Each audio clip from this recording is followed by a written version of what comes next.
What if I told you a man responsible for the deaths of millions escaped justice, disappeared into the world, lived a normal life for 15 years, and then one day he was taken, silently, without a trace. No police, no announcement, just a secret mission that changed history forever. After the end of World War II in 1945, the world slowly began to recover from one of the darkest chapters in human history, the Holocaust.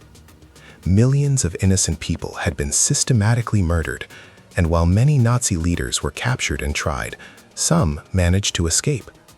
Among the most wanted was Adolf Eichmann, the man who had played a central role in organizing the transportation of Jews to ghettos and extermination camps. He was not just following orders, he was one of the key planners behind the logistics of genocide. As Germany collapsed, Eichmann vanished. Using forged documents and secret escape routes known as rat lines, he fled Europe and eventually reached Argentina in 1950. In Argentina, Eichmann started a completely new life under the name Ricardo Clement. He lived in a quiet neighborhood of Buenos Aires, worked ordinary jobs including at a Mercedes-Benz factory, and raised a family. To the outside world, he was just another immigrant trying to survive. But behind that ordinary face was a man responsible for unimaginable crimes. Years passed, and it seemed as if he had successfully escaped justice forever. Meanwhile, in Israel, the memories of the Holocaust were still fresh, and the desire to bring its perpetrators to justice had not faded. The breakthrough came in 1957, when a German prosecutor named Fritz Bauer received crucial information from a Holocaust survivor living in Argentina. The survivor suspected that a man living nearby, whose son had made disturbing pro-Nazi comments, might actually be Adolf Eichmann. Bauer, knowing that some officials in Germany might leak the information, secretly passed this intelligence to Mossad. For Mossad, this was the lead they had been waiting for. In 1960, Mossad launched a highly classified mission to confirm Eichmann's identity and capture him. A team of skilled agents was sent to Argentina under false identities. They began months of intense surveillance on a man named Ricardo Clement. They followed him to and from work, observed his daily routine, photographed him secretly, and even studied his physical features to match them with old Nazi records. At first, there were doubts. Eichmann had aged, lost weight, and looked different, but small details began to confirm their suspicions.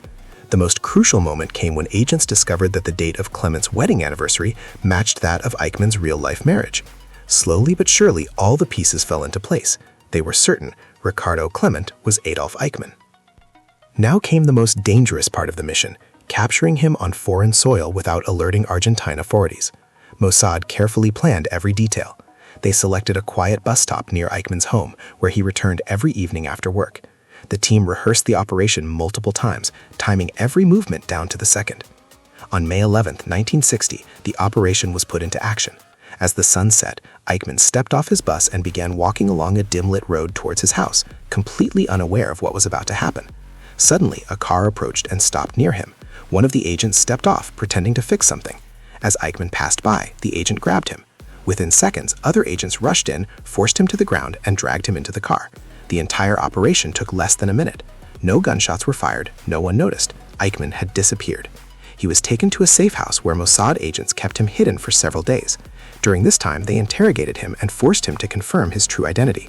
At first, he denied everything, but eventually he admitted the truth. He was Adolf Eichmann. Now the challenge was to get him out of Argentina. This was extremely risky, as Argentina had not given permission for such an operation, and if discovered, it could lead to a major international crisis. Mossad devised a bold escape plan. They decided to smuggle Eichmann out of the country on an Israeli aircraft that had arrived in Argentina as part of an official delegation celebrating Argentina's independence anniversary. Eichmann was disguised as an Israeli airline crew member. To avoid suspicion, he was sedated and dressed in a uniform, making him appear drunk or ill.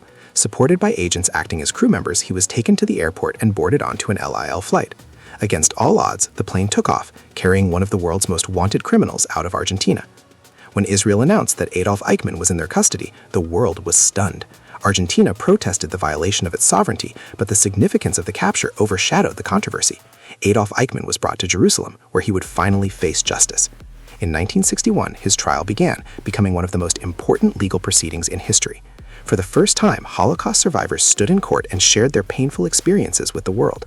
Their testimonies revealed the true scale of the atrocities committed under Eichmann's coordination. The trial was broadcast globally, ensuring that the horrors of the Holocaust would never be forgotten. Eichmann, sitting inside a glass booth for security reasons, showed little remorse. After months of testimony and evidence, the court found him guilty of crimes against humanity, war crimes, and genocide. In 1962, Eichmann was sentenced to death and executed by hanging.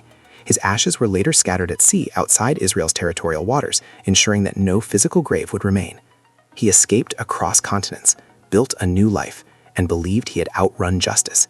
But in the end, the past caught up with him, because no matter how far you run, some crimes can never be erased.